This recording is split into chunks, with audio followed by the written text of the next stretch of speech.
बिस्मिल्लाहिर्रहमानिर्रहीम। अस्सलाम वालेकुम। जैकब न्यूज़ सां मां आहियां आबिद अली मंगरियो। पेश आहिनि हिन वक्त जूं हेडलाइंस। सदर पाकिस्तान आरिफ अलवी जी आलिमनि सां गॾिजाणी बाद नमाज़ तरावी कराइण ते इत्तफ़ाक़। नमाज़िन लाइ 20 नुक़ाती शर्तूं जारी। पॉलिसी ते अमल न थियो त हुकूमत कहिड़ी बि महल फ़ैसिले ते गौर करे सघे थी। मस्जिदनि में नमाज़िन जी तादाद ख़तरनाक हद ताईं वधी वई त ॿियनि शोबनि जियां मस्जिदूं ऐं इमाम बारगाहूं बि बंदि कयूं वेंदियूं। हुकूमत पाकिस्तान पारां पधिराई। पाकिस्तान में 92,548 ॼणनि मां 7,638 माण्हुनि में कोरोना जो मर्ज़ ज़ाहिर। हिन महिल ताईं 143 माण्हू कोरोना जो शिकार बणिया ऐं 1,832 ॼणा सिहतयाब पिणु थिया। 3,410 कोरोना जे मरीज़नि सां सूबो पंजाब सभ खां वधीक मुतासिर। सिंध में 2,355, KPK में 1,077, बलूचिस्तान में 335, इस्लामाबाद में 163 ऐं गिलगित में 48 मरीज़ कोरोना सां विड़ी रहिया आहिनि। जैकबाबाद जे ॻोठ पीर बख्श भंगर में 36 वरियनि जी औरत में कोरोना वायरस जो शक। तिबी टीम औरत जा जुज़ा वठण बाद खेसि घर में करंटीना करे छॾियो आहे। वधीक नतीजो अचण बाद ॿुधाए सघिबो। DHO डॉक्टर अहमद बख्श जखरानी जी तस्दीक। औरत जो मुड़ुसु डेरा अल्लाह यार में कोरोना जे मरीज़नि बहरानी बिरादरी सां ताल्लुक़ रखंदड़ जो ड्राइवर आहे।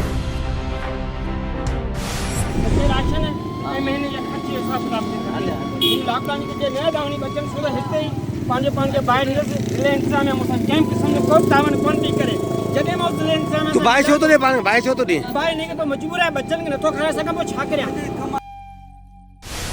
सजावल में लॉकडाउन जो सतायल पोरियत जो पंहिंजे 6 ॿारनि समेत डिप्टी कमिश्नर हाउस आॾो एहतजाज। पेट्रोल हारे ॿारनि ऐं पाण खे साड़ण जी कोशिश। पुलिस एहतजाज कंदड़ पोरियत खे डिप्टी कमिश्नर हाउस अंदर वठी वञी मदद जी ख़ातिरी कराई। ठुल में वार्ड नंबर 10 जे रहवासियुनि जो राशन न मिलण ख़िलाफ़ मुसलसल एहतजाज जारी। वार्ड मेंबर आमिर सरकी ऐं चेयरमैन म्यूनिसिपल कमेटी राशन विरहाइण में पंहिंजा नवाज़ी करे रहिया आहिनि। वार्ड नंबर 10 जो पोरियत तबिको बुखूं काटण ते मजबूर आहे। मुज़ाहिरीन जो इल्ज़ाम।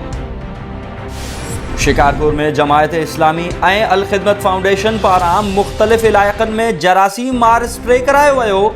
अल ख़िदमत फाउंडेशन बिना के फ़र्क़ जे ख़िदमत ख़ल्क़ ते यकीन रखे थी। अब्दुल समी भट्टी ऐं हाफ़िज़ नियाज़ भट्टी जी सहाफ़िन सां ॻाल्हि ॿोल।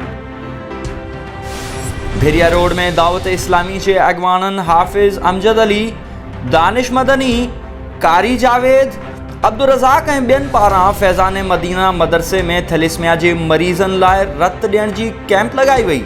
मुख़्तलिफ़ माण्हुनि थैलेसीमिया जे मरीज़ ॿारनि लाइ रत जो अतियो पेश कयो। बहादुरपुर जे इलाइक़े भुट्टा शाख वेझो अणसुञातल चोर शेरदिल बिरोही जे घर खे खाच हणी क़ीमती सामान चोराए विया। पुलिस कार्रवाई करे इमरान मंगलानी ऐं करीम बख्श मंगलानी खे गिरफ़्तार करे वरितो। गिरफ़्तार थियलनि जे घर में पेरो गुम थियो। वधीक जांच हलंदड़ आहे पुलिस। सजावल जे ॻोठ साले सांत जे ॻोठाणनि जो लॉकडाउन बाद वाहुर न थियण ते एहतजाज। ॻोठ में मज़दूर तबिको रहे थो। लॉकडाउन सबबि बुखूं काटण ते मजबूर आहियूं। ॻोठाणनि जूं दाहूं। ही हुयूं हिन वक़्त ताईं जूं हेडलाइंस। वधीक तफ़सीलात लाइ विज़िट कयो असांजी वेबसाइट www.jacobnewshd.com या फेसबुक ते फॉलो कयो। ॾिसंदा रहो जैकब न्यूज़, ख़बर खां हक़ीक़त ताईं।